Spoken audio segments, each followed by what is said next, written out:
दूसरे तरह का।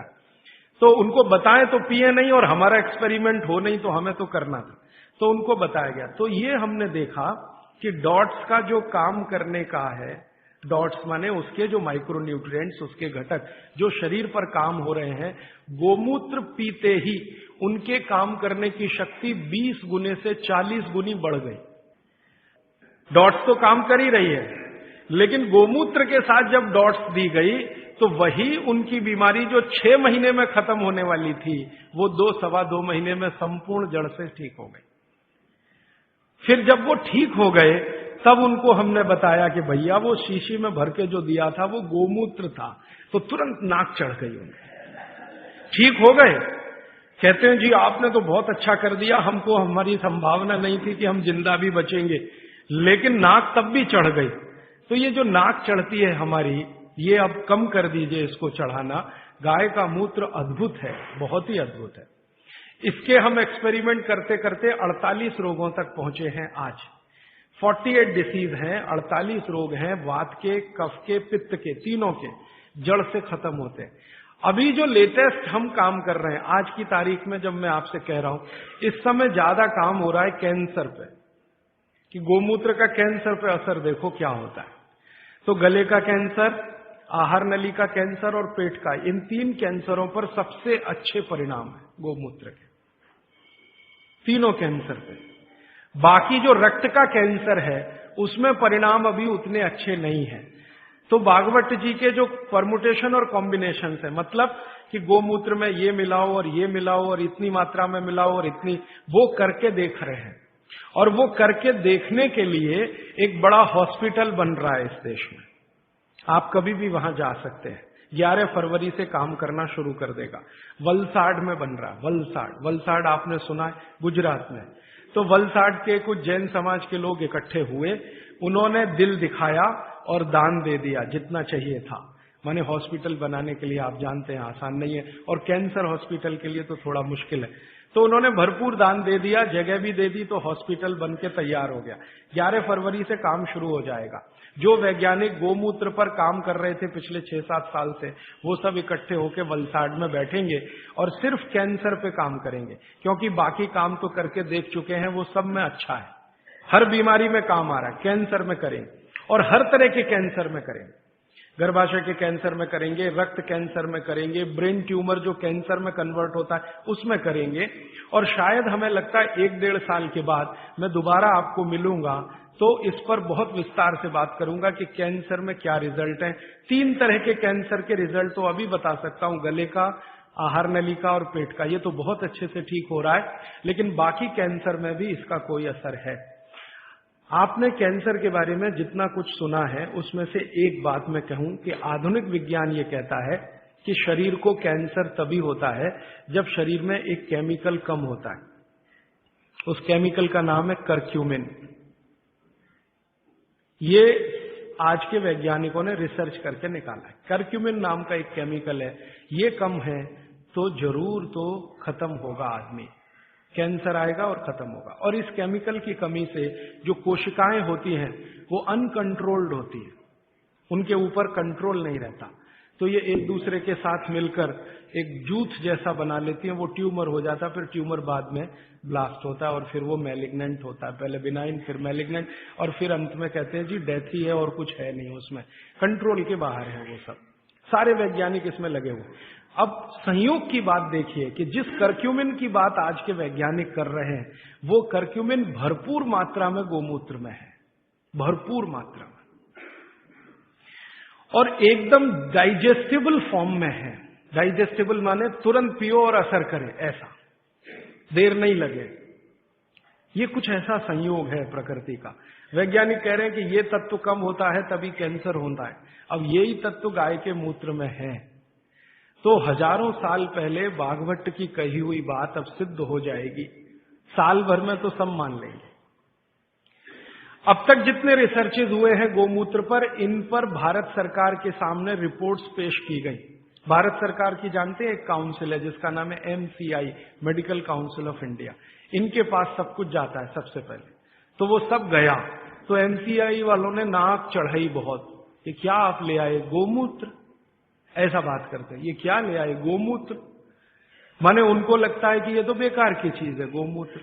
अब उनका कुतर्क क्या है वो जरा देखो। कुतर्क, तर्क है तो चलो अच्छा है, हम उनसे संवाद कर सकते हैं, समझा। कुतर्क करते, कहते जी ये गोमूत्र इतना ही अच्छा होता तो गाय छोड़ती क्यों इसको शरीर से।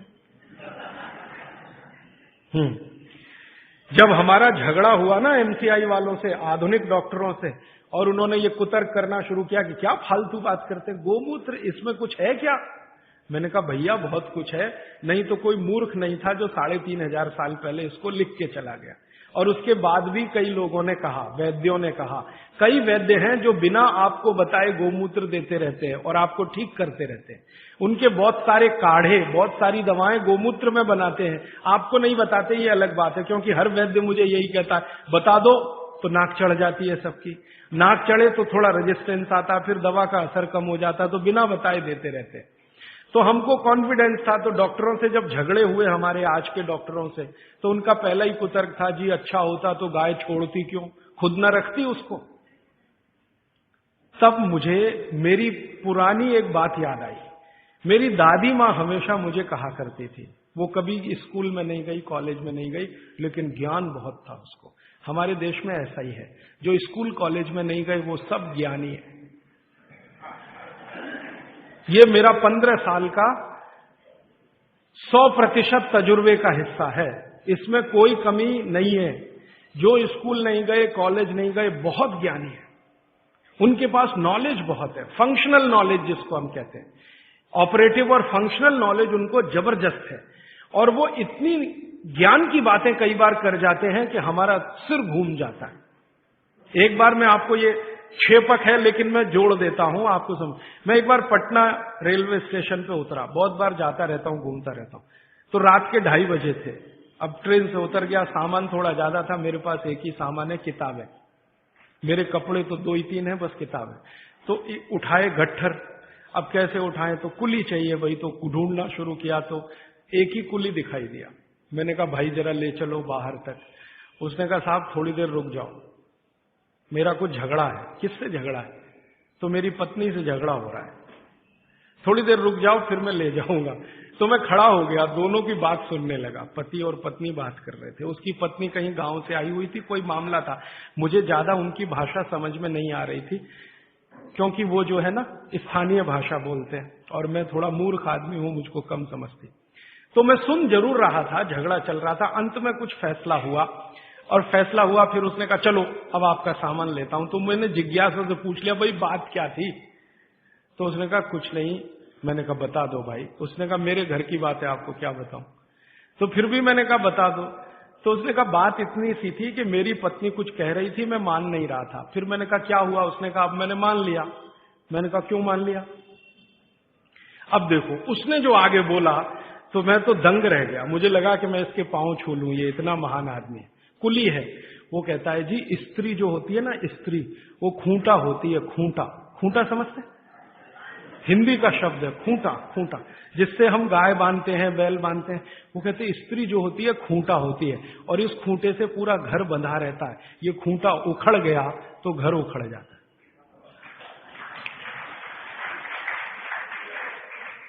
अब मैंने कहा कि भाई इसने कहीं यूनिवर्सिटी में गया नहीं, कोई डिग्री इसके पास है नहीं, इतने ज्ञान की बात इसने कैसे कही। तो मैं पूछा तुम कहाँ रहते हो। तो उसने बताया वहां रहता हूँ, कंकड़ बाग कोई जगह बताई थी, वहां रहता हूँ, झोपड़ी में रहता हूँ। फिर मैंने कहा ठीक है झोपड़ी में रहते हो वो अलग बात है, तुम्हारे मित्र यार कौन है। तो उसने कहा मेरे ही जैसे हैं, कोई कुली है, कोई पत्थर तोड़ता है, कोई कुछ करता है, हम सब रात को बैठते हैं और यही चर्चाएं करते हैं। मैंने कहा बड़े ज्ञान की बात है ये तो। कोई फिलोसोफर इस बात को पाने में 10 साल लगाएगा, डबल पीएचडी करना पड़ जाएगा उसको, ट्रिपल पीएचडी, और उसको साधारण। तो मेरा ये मानना है कि ये बिना पढ़े लिखे लोग बहुत ज्ञानी हैं। ये अनजाने में कई बार ऐसी बातें करते हैं या ज्ञान के काम करते हैं जो जानकर करें तो सबका गौरव और सम्मान इतना ही हो जितना हमारा आपका है।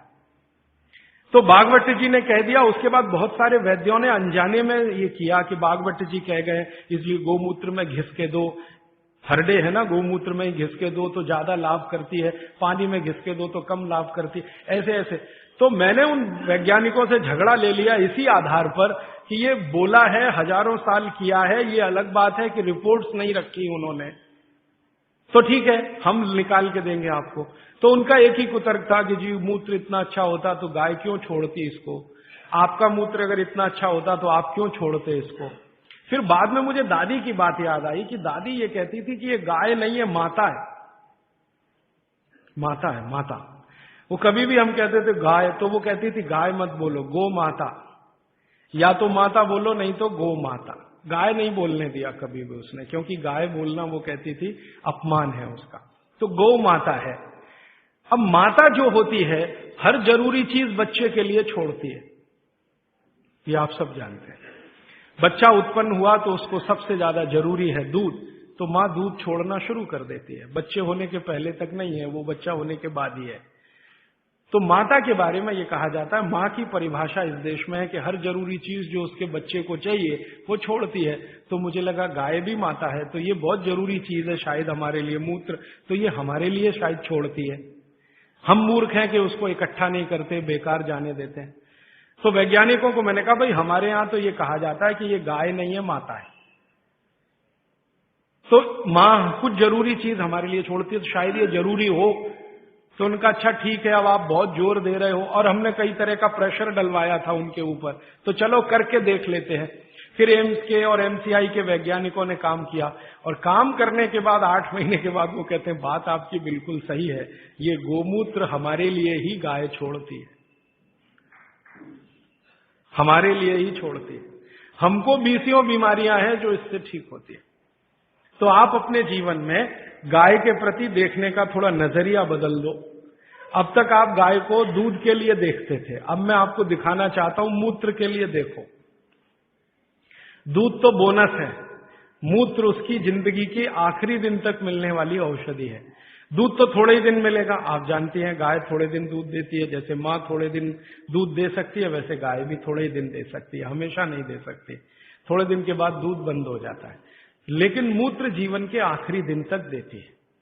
और उस मूत्र से हमने करके देख लिया, वैज्ञानिकों ने मान लिया कि 48 बीमारियां तो जड़ से ठीक हो जाती है। ये बीमारियां क्या क्या है फिर से सुना देता हूं। जोड़ों के दर्द सब तरह के, किसी भी स्तर के जोड़ों के दर्द, पित्त की बीमारियां किसी भी तरह की, कफ की बीमारियां किसी भी तरह की, गोमूत्र से ठीक होती है।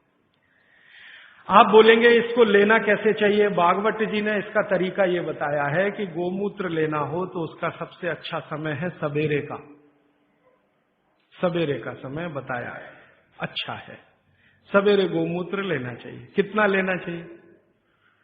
तो ये मात्रा भागवत जी बोल कर गए कि जो बहुत ज्यादा बीमार हैं, बहुत बीमार हैं, उनको एक दिन में 100 ग्राम नहीं कहा है, लेकिन जो मात्रा दी है वो ग्राम के बराबर है। और 100 ग्राम बोल रहा हूं ताकि समझ में आए, नहीं तो उनकी मात्रा बोल दी तो समझ में नहीं आएगी, लेकिन वो लगभग 100 ग्राम। तो जो बहुत बीमार हैं उनको 100 ग्राम, 100 मिलीलीटर। 100 मिलीलीटर माने एक कप जो चाय का है ना, उसमें 150 ml चाय आती है, 150 मिलीलीटर, तो उसका पाव कप मान लो। ये बीमार, बहुत बीमार लोगों के लिए। और वो कहते हैं कि इसको आधा आधा करके लो तो और अच्छा है। तो आधा एक बार ले लिया, आधा दूसरी बार ले लिया। और जिस समय लें पेट खाली रहे, तो नाश्ते के पहले। अब पेट खाली 2 समय रहता है दिन में, एक तो सुबह सुबह, और दूसरा जब भोजन के बाद आप 4 घंटे निकल जाए ना तो पेट लगभग खाली हो जाता है, तो शाम को ले सकते हैं बीमार लोगों। और जो बीमार कम है या स्वस्थ हैं, निरोगी हैं और लेना चाहते हैं, उनको एक ही बार। तो 50 मिलीलीटर की मात्रा उन्होंने बताई उसके लिए। स्वस्थ, कम बीमार 50 मिलीलीटर। 50 मिलीलीटर माने एक कप का तिहाई हिस्सा, 1/3। तो ये आप ले सकते हैं। अब जिस गाय का मूत्र आप ले रहे हैं उसके बारे में एक छोटी जानकारी उन्होंने जोड़ी उसमें। वो ये कहते हैं सूत्र में कि गाय जो मूत्र पीने लायक माने औषधि के रूप में देती है, वो गाय को पैदल चलना बहुत आवश्यक है। माने वो चले, दिन में घूमे, टहले। बांधी हुई गाय जिसको आप चलने ही मत दो, घर में ही बंधी रहे, उसके मूत्र के बारे में भागवत जी कहते हैं कि वो उपयोगी नहीं है, उपयोगी नहीं। अब हमने क्या देखा कि ये जो जर्सी गाय है ना, जर्सी, होलिस्टियन, फ्रीजियन, ये बंधी हुई गाय है। आप इसको छोड़ भी दो तो जाती नहीं है, बद्ध से बैठ जाती है। खड़ा करो फिर बैठ जाएगी, फिर खड़ा करो फिर, खड़ी भी नहीं होती, ज्यादा देर बैठी रहेगी। चलना तो उसके लिए इतना भारी है कि जब वो चलेगी तो ऐसी कराह निकलती है उसके मुंह से। तो ये बंधी हुई गाय है। भागवत जी कहते हैं बंधी हुई गाय का मूत्र अच्छा नहीं है। तो हमने जर्सी का निकाल के देखा, वो सच में अच्छा नहीं। जर्सी गाय के मूत्र में 3 ही घटक है और देशी गाय के मूत्र में 18 घटक है। जो कुछ मिट्टी में है वो गाय के मूत्र में है। अच्छा, फिर मुझे बचपन की एक बात याद आई। मेरी दादी माँ ने कहा कि गाय के शरीर में 33 करोड़ देवता है। अब बात सुन ली, बैठ गई मन में। एक्सप्लेनेशन में पूछता था अपने आप से कि ये कैसे हो सकता, 33 करोड़ देवता, 33 करोड़ देवता। तो हमारे यहां एक शब्द है कोटि। कोटि, कोटि है ना, कोटि। कोटि का एक अर्थ होता है करोड़ और कोटि का एक अर्थ होता है प्रकार। संस्कृत शब्द है कोटि। कोटि का एक अर्थ है करोड़, 10 करोड़, 20 करोड़, 50 करोड़, जो गिनती में आप गिन। कोटि का दूसरा अर्थ है प्रकार। तो शायद यहां पर जो अर्थ है वो प्रकार वाला है। 33 प्रकार के देवता, 33 करोड़ नहीं, क्योंकि जिस समय भागवत जी ने लिखा था उस समय हिंदुस्तान की आबादी 20 करोड़ से कम रही होगी। तो 33 करोड़ देवता कैसे हो सकते हैं जब कुल मनुष्यों की संख्या इतनी कम है। तो शायद वो प्रकार वाला है। और आजकल बहुत लोग खिल्ली उड़ाते हैं ना हिंदू धर्म की, ये ईसाई लोग और मुसलमान लोग जो खिल्ली उड़ाते हैं ना, वो इसी पे आ जाते हैं। क्या बात करते हो, 33 करोड़ देवता है तुम्हारे यहाँ? हमारे यहाँ तो एक ही देवता है और देवता तो एक ही होता है। तो वो शायद 33 प्रकार के देवता हैं, ऐसा है। अब मैंने एक बार पुराने शास्त्रों से गाय का एक चित्र निकला हुआ देखा, तो देवताओं का बना हुआ था कि गाय के शरीर में कौन कहाँ है। जैसे गाय के मूत्र में धन्वंतरी देवता है, गाय के गोबर में लक्ष्मी जी का निवास है। एक संस्कृत सूत्र है गोमय वसति लक्ष्मी, गाय के गोबर में लक्ष्मी है, गोमूत्र में धन्वंतरी है, गाय के गले में शंकर जी हैं। ऐसे ऐसे करके है। अब मैंने कहा करके देखो भाई, हैं तो करके देख लो। तो पहली बात तो समझ में तुरंत आ गई कि गोमूत्र से इतने रोग ठीक हो रहे हैं और धन्वंतरी तो आरोग्य के लिए ही उत्पन्न हुए थे, तो मूत्र में धन्वंतरी तो है पक्का। गोबर में लक्ष्मी है क्या? तो हम लोग 6-7 साल से ये प्रयोग कर रहे हैं और अब जाके हम ये कह सकते हैं कि सच में महालक्ष्मी है गोबर में, लक्ष्मी नहीं महालक्ष्मी। क्योंकि हमने गोबर का उपयोग किया खेतों में, यूरिया डीएपी बंद करा दिया। भारत में हमारा जो अभियान है ना, हिंद स्वराज अभियान, आजादी बचाओ आंदोलन, इसके करीब करीब कार्यकर्ता पूरे देश में 18-20 हजार ऐसे हैं जो गोबर से ही खेती करते हैं। यूरिया का एक दाना नहीं डालते, डीएपी नहीं डालते, गोबर ही डालते। जब जरूरत पड़े गाय का गोबर डाल। और उनकी खेती पहले से इतनी अच्छी है कि उत्पादन उनका 2 से 3 गुना बढ़ गया। पहले हमारा कोई कार्यकर्ता कपास करता था तो यूरिया डीएपी से 1 एकड़ में 2-2.5 क्विंटल, अब गोबर डाल के करता है तो 7 क्विंटल कपास। पहले हमारा एक कार्यकर्ता गेहूं करता था तो यूरिया डीएपी से 1 एकड़ में 12 क्विंटल गेहूं, अब गोबर से गेहूं करता है तो 24 से 25 क्विंटल गेहूं उसी 1 एकड़। धान करते थे, चावल करते थे तो यूरिया डीएपी से आता था मुश्किल से 15-17 क्विंटल धान, चावल उसमें भी कम होता था। अब हम धान करते हैं तो 30 क्विंटल तक आता है उसी गोबर से। बाजरे में किया, मक्के में किया, गन्ने में तो इतना अद्भुत परिणाम है कि यूरिया डीएपी का गन्ना करो तो गन्ना ज्यादा से ज्यादा 8 फीट ऊंचा होता है, गोबर से गन्ना करो तो 14 फीट तक ऊंचाई जाती है। गन्ने में यूरिया डीएपी से रिकवरी 8% है, गोबर से रिकवरी 14-15% है। और जो गोबर से गन्ना करें और उसका गुड़ बनाएं, रस से गुड़ बनाएं, तो वो गुड़ का अंतरराष्ट्रीय बाजार में भाव 70 रुपए किलो है और आप 15 रुपए किलो खरीदने में परेशान हैं। क्योंकि इंटरनेशनल मार्केट में लोग कहते हैं कि जी गोबर का गन्ना और उसका रस और गुड़ मिलता नहीं किसी देश में, भारत में ही संभव है, क्योंकि देशी गाय ही भारत में है और किसी के पास देशी गाय है नहीं। तो गोबर में लक्ष्मी है, क्योंकि आप उत्पादन बढ़ाएंगे, बाजार में बेचेंगे, लक्ष्मी आएगी। तो गोमय वसति लक्ष्मी, गोमूत्रे धन्वंतरी। सूत्र कुछ ऐसा है कि मूत्र में धन्वंतरी, गोबर में लक्ष्मी। अब ये गोबर पर एक्सपेरिमेंट करते करते हम यहां तक आए हैं कि गाय के गोबर में से गैस निकलती है। ये गैस से आप अपने घर का चूल्हा तो जला ही सकते हैं, ये तो पुरानी बात है। अभी आज की बात जो है वो ये कि गाय के गोबर से निकली हुई गैस से गाड़ी चला सकते हैं। गाड़ी माने Tata Sumo, Tata indica, Tata Sierra, Tata की वो सफारी, ये सब चलती है, बहुत आराम से चलती है। गोबर गैस है ना, उसको सिलेंडर में भरो और वो सिलेंडर गाड़ी में लगा दो तो बिना इंजन बदले और कोई तकलीफ किए वही गाड़ी दौड़ती है। दिल्ली में आईआईटी है, कभी भी आप वहां चले जाइए, आईआईटी कैंपस की सब गाड़ियां गोबर गैस से ही चलती है। और इस आधार पर सुप्रीम कोर्ट में एक केस का अभी फैसला हुआ है। हमारे देश का अदालत अब तक ये कहती थी कि गाय दूध न दे तो बेकार है, काट दो। अब सुप्रीम कोर्ट ने अपना फैसला बदल दिया, वो कहते हैं ये दूध नहीं दे तो भी उतनी ही उपयोगी है, क्योंकि गोबर दे रही है और मूत्र दे रही है। कोर्ट ने अपना जजमेंट बदला, ये भारत के इतिहास में पहली बार हुआ। सुप्रीम कोर्ट ने अपना पुराना जजमेंट बदला, ये एक्सपेरिमेंट होने के बाद। अब थोड़े दिन में हमारी तो एक योजना है, आप अगर मदद करेंगे तो हम जरूर करेंगे इस योजना को। गांव गांव जहां भी गाय है वहां गोबर है। गोबर है तो हम क्या करने वाले हैं, गोबर गैस प्लांट छोटे छोटे हर जगह, गैस निकालो और सिलेंडर में भरो। कंप्रेशर की मदद से, आप जानते हैं कोई भी गैस सिलेंडर में भरी जा सकती है, तो कंप्रेशर की मदद से गैस सिलेंडर में भरो और सिलेंडर खुद भी इस्तेमाल करो, दूसरों को भी दो। ये एलपीजी का चक्कर खत्म करो, क्योंकि ये एलपीजी आयातित है, माने इंपोर्टेड है। दूसरे देश के सामने हम भिखारी बन के खड़े हैं, जी दे दो। ईरान से मांग रहे हैं, इराक से मांग रहे हैं, ईरान आंखें दिखा रहा नहीं देते। हाँ, देंगे तो इस कीमत पे देंगे, गरज है तो ले लो, नहीं तो मत लो। तो हमारी सरकार भीगी बिल्ली बनी हुई उनके सामने रिरियाती है, गिगियाती है। ये चक्कर अभी खत्म करना, हमको तो डीजल पेट्रोल ही खत्म करना है इस देश में, जरूरत ही नहीं डीजल पेट्रोल। जब तक गाय जीवित है उसका गोबर है, गोबर से गैस है, गैस से सब चलेगा। आपकी बिजली भी बना लो, गाड़ियां भी चला लो, रसोई गैस भी जला लो, घर के सब काम गोबर गैस से हो सकते हैं। और गोबर गैस की बनाई हुई रोटी का स्वाद आपके एलपीजी की रोटी के स्वाद से कई गुना अच्छा है, करके देख लीजिए आप। तो हमारी भविष्य की योजना है कि हम इस अभियान में आगे ये करने जा रहे हैं, गांव गांव के कार्यकर्ताओं को प्रशिक्षण देके कैसे गोबर गैस बनाई जाए, कैसे प्लांट लगाया जाए, कैसे उसको निकाला जाए, गैस को कैसे सिलेंडर में भरा जाए। जिस दिन ये काम बड़े पैमाने पर चल पड़ा, हिंदुस्तान को डीजल पेट्रोल एक बूंद खर्च करने की जरूरत नहीं, गाय से ही देश चलेगा।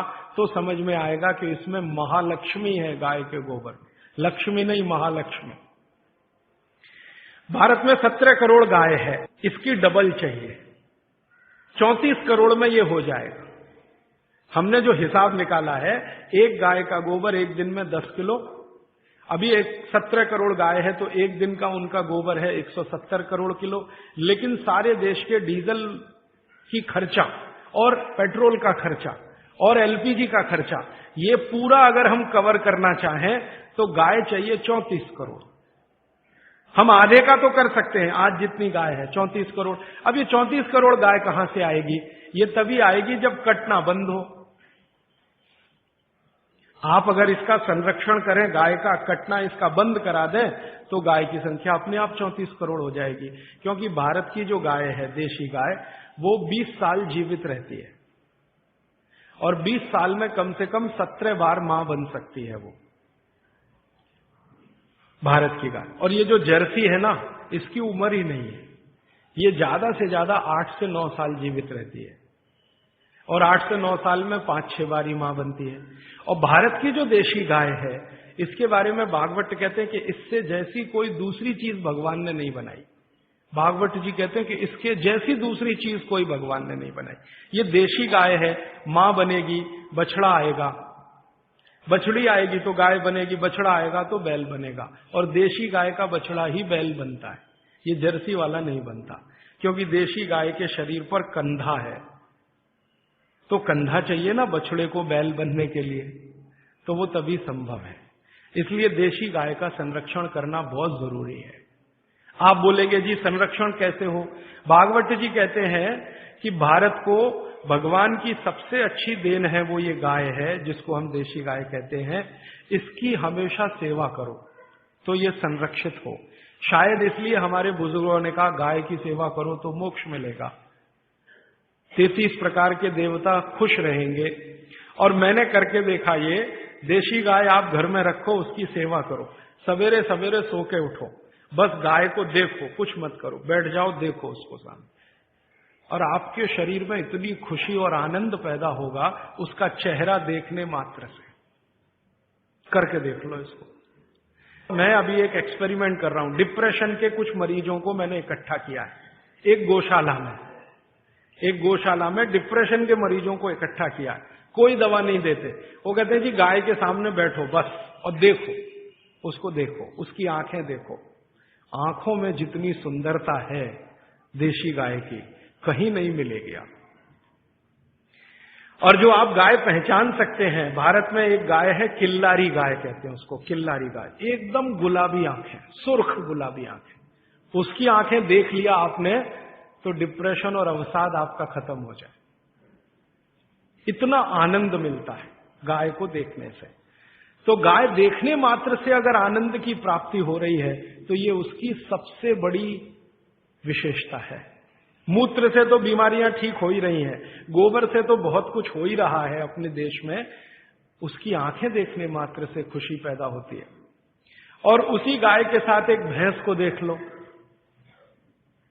बराबर में एक गाय खड़ी कर लो, एक भैंस खड़ी, भैंस का चेहरा देख लो आप, तो ना हो तो डिप्रेशन हो जाएगा। हाँ, भैंस का चेहरा देखते ही मन में जो पैदा होता है ना, वो वॉमिटिंग सेंसेशन जैसा, और गाय का चेहरा देखते ही खुशी। तब मुझे ये सब बातें समझ में आई कि हमारे पुरखे गाय के लिए कितने प्रेमी और कितना उसको बचाने के लिए लगे रहे। और आप जानते हैं कि इस हिंदुस्तान की आजादी की लड़ाई गाय से शुरू हुई। जो 1857 में मंगल पांडे ने गाय की चर्बी के कारतूस की बात सुनी नहीं होती, तो गोली मारी नहीं होती, तो क्रांति शुरू नहीं होती। और महात्मा गांधी जो इस आजादी के आंदोलन के सबसे बड़े नेता थे, वो ये कहते थे, मेरा शरीर काट दो, गाय को मत काटो। और एक जगह तो गांधी जी ने अंग्रेजों को कड़क भाषा में कहा कि तुम भारत को गुलाम रखना चाहते हो, रखो, गाय काटना बंद कर दो, मैं आंदोलन वापस ले लूंगा। वो कहते हैं गाय बच गई तो आजादी तो आ ही जाएगी। एक बार गांधी जी को एक अंग्रेज पत्रकार ने पूछा कि आपको आजादी और गाय दोनों में से क्या चाहिए, तो कहते हैं गाय बचा दो, आजादी तो आ ही जाएगी। गांधी जी जैसे आदमी को इतना लगता था। और गाय के बारे में इतनी सारी अच्छी बातें कहते हुए एक खराब बात कह दूं कि यही गाय सबसे ज्यादा कट रही है। और आप जिस राज्य में रहते हैं वहां सबसे ज्यादा कट रही है, तमिलनाडु और केरल। एक साल में 4.5 करोड़ गाय कट जाती है इस देश में। इस तमिलनाडु में ऐसे ऐसे कत्ल खाने हैं जहां एक दिन में 14,000 गाय कट जाती है। आप चाहें तो सबके नाम पते मैं दे सकता हूं। इसी तमिलनाडु, केरल में उससे भी बड़े कत्ल खाने हैं जहां एक दिन में 17-18,000 गाय कट जाती है। तो जो गाय इतनी उपयोगी है वो कट रही है, इसको कटना बंद कराना ही पड़ेगा अगर हिंदुस्तान को डीजल पेट्रोल के दुष्चक्र से निकालना है। मैं आपको एक कैलकुलेशन बताता हूं। एलपीजी गैस का सिलेंडर आप कितने में खरीदते हैं? 300 रुपए में। हाँ, गाय गैस का सिलेंडर माने गोबर गैस का सिलेंडर उतना ही बड़ा जो एलपीजी का है, आप अगर गोबर गैस का खरीदो तो 67 रुपए में मिलेगा, 67। आप 1 लीटर पेट्रोल में कितनी गाड़ी चलाते हैं? 1 लीटर पेट्रोल में 20 किलोमीटर, है ना? 10 नहीं 20 मान लो, अच्छी से अच्छी गाड़ी 1 लीटर पेट्रोल में अच्छी से 20 किलोमीटर। 1 किलो गोबर गैस में वही गाड़ी 33 किलोमीटर चलती है। 1 किलो गोबर गैस में वही गाड़ी 33 किलोमीटर। और आप जब खर्चा निकालते हैं ना गाड़ी चलाने का पर किलोमीटर खर्चा, तो डीजल का खर्चा शायद 4.5 के आसपास आता है, पेट्रोल का खर्चा 6-6.5 रुपए आता है। गाय के गोबर से पर किलोमीटर गाड़ी चलाने का खर्चा 1 रुपए 15 पैसे आता है। तो सस्ता भी पड़ेगा, हमारे यहां आसानी से उपलब्ध है क्योंकि गाय उपलब्ध है। और पूरे देश को डीजल पेट्रोल का साल का खर्चा अभी 2,80,000 करोड़ का हो चुका है। सरकार इसी से सबसे ज्यादा परेशान है, ये पूरा खर्चा बच सकेगा। और 2,80,000 करोड़ में तो 34 करोड़ गाय आराम से पाल सकेंगे। तो गाय बचाने का काम करना है वो इसलिए कि भागवत जी बोलकर गए हैं कि ये सबसे सुंदर वस्तु या चीज या प्राणी बनाया इस देश में भगवान।